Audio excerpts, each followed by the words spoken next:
আসসালামু আলাইকুম, চাও কেমন আছেন সবাই। চলে আসলাম ভিডিওর সেকেন্ড পার্ট নিয়ে। ফার্স্ট পার্টে দেখিয়েছিলাম বর্গ পানিগাল থেকে কিভাবে আমরা বোলোনিয়া সেন্ট্রালে এসেছি। সেই ভিডিওটি যদি কেউ দেখে না থাকেন তাহলে কাইন্ডলি আমার চ্যানেলে ভিজিট করে এটি দেখে নেবেন। আর রোড ক্রসিং করে এখানে বিভিন্ন ধরনের শপ রয়েছে, আরও আছে জেলেতেরিয়া, দ্যাটস মিন আইসক্রিম কর্নার, চাইলে এখান থেকে আইসক্রিম পারচেস করতে পারবেন। এবং এই দিকে আছে হলো আপনার বিভিন্ন রেস্টুরেন্টস। তো দেখতে পাচ্ছেন রেস্টুরেন্টসে আমরা টুপি মাথায় দিই, আর এই রেস্টুরেন্টসে টুপি ঝুলিয়ে সাজানো হয়েছে। কি তাদের বুদ্ধি, চিন্তা করেন। আরও এদিকে বিভিন্ন ধরনের শপ আছে, খাবারের শপ আছে, আপনার বিভিন্ন ধরনের গিফট পারচেস করতে পারবেন। বিভিন্ন ব্যাগের শপ আছে, টয়ের শপ আছে, দেন মাগের শপ আছে, এবং আপনার আরও ধরনের ঘরের যে সাজানোর যে ইন্টেরিয়র আছে সেইগুলো সব আছে। আপনারা চাইলে এখান থেকে পারচেস করতে পারেন। এই পাশে রয়েছে রেস্টুরেন্ট। তো আমরা আপনাদেরকে চেষ্টা করি যে আমরা যেখানে যাই সেখানে আশেপাশে যে গুরুত্বপূর্ণ জিনিসগুলো আছে বা আপনাদের হেল্প হবে সেগুলোর তথ্য আমরা দেওয়ার চেষ্টা করি। আমরা এগিয়ে যাচ্ছি আমাদের পরবর্তী গন্তব্যস্থলে। তো এই সবগুলোতে আপনারা চাইলে এসে পারচেস করতে পারেন। এই সবগুলোতে বিভিন্ন ধরনের ব্র্যান্ডের আপনার প্রোডাক্টগুলো রয়েছে। এই যে এখন আমরা shopping and restaurant area cross করে রোডে চলে এসেছি আবার। আর এই রোডের সাইডে যে বিশাল বিল্ডিংটি দেখতে পাচ্ছেন, এটা একটি ইন্টারন্যাশনাল হোটেল। যারা ইতালির বাইরে থেকে আসবে বা বোলোনিয়ার বাইরে থেকে আসবে চাইলে এখানেও আপনারা নাইট স্টে করতে পারেন।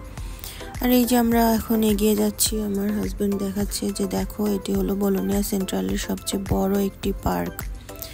তো পাশে দেখতে পাচ্ছেন কত সুন্দরভাবে পার্কিংয়ের ব্যবস্থা রয়েছে। বিদেশের রোডগুলোতে এই ব্যবস্থাগুলো খুবই ভালো লাগে, যেখানে সব কিছু নির্দিষ্টভাবে উল্লেখ করা থাকে, যার কারণে রোডগুলোতে আপনার গাড়ি চলাচল থেকে সুশৃঙ্খল এবং অ্যাক্সিডেন্টের যে ইনসিডেন্টগুলো হয় সেই ইনসিডেন্টগুলো কমে যায়। এই যে দেখতে পাচ্ছেন একটি বিল্ডিং, এটি প্রাচীন একটি নিদর্শন। তো ইতালি মানেই হলো পুরাতন বিল্ডিং, প্রাচীন নিদর্শন। এরা হাজার হাজার বছর ধরে এখানে অবস্থিত এবং বিভিন্ন ধরনের ইতিহাসের সাক্ষী হিসেবে এরা দাঁড়িয়ে আছে। আর এই যে সামনে দেখতে পাচ্ছেন এটি হলো বোলোনিয়া সেন্ট্রালের সবথেকে বড় পার্ক। তো আজকে সময় স্বল্পতার কারণে হয়তো বা আমরা ভিতরে আপনাদেরকে দেখাতে পারছি না, বাট নেক্সট টাইম আমরা এই পার্কের ভেতরে আরেকটি ব্লগ বানানোর চেষ্টা করব। এখন আপনাদেরকে আমরা বাইরে থেকে দেখানোরই চেষ্টা করছি। এবার আমরা পার্কের দিকে এগিয়ে যাচ্ছি। তো দেখতে দেখতে পার্কের একদম কাছে চলে এসেছি। আর পার্কের যে গ্রাউন্ড ফ্লোর, এখানে মিউজিয়াম, সাইকেলের শোরুম আছে এবং পাশেই দেখতে পাচ্ছেন সরকারি সাইকেল, এবং এটি হলো টেলিফোন বুথ, যেখানে এমার্জেন্সি সিচুয়েশনে ব্যবহার করে কল করতে পারবেন। আর সাইকেলগুলো অ্যাপের মাধ্যমে কয় ঘন্টা রাইড করতে চান সেটি সিলেক্ট করে ইউরো দিয়ে রাইড করতে পারবেন।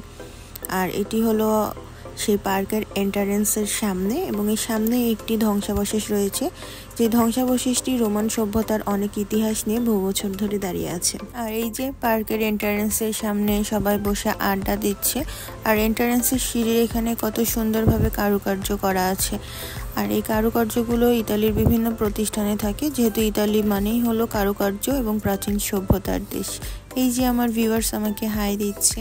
তো আজকের জন্য ব্লগটি এই পর্যন্তই। ব্লগটি আর বেশি বড় করছি না।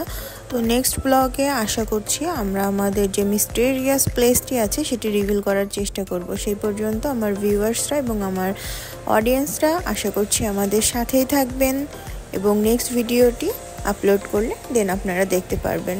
ওকে, আজকের মতো এখানেই শেষ। আল্লাহ হাফেজ, চাও চাও।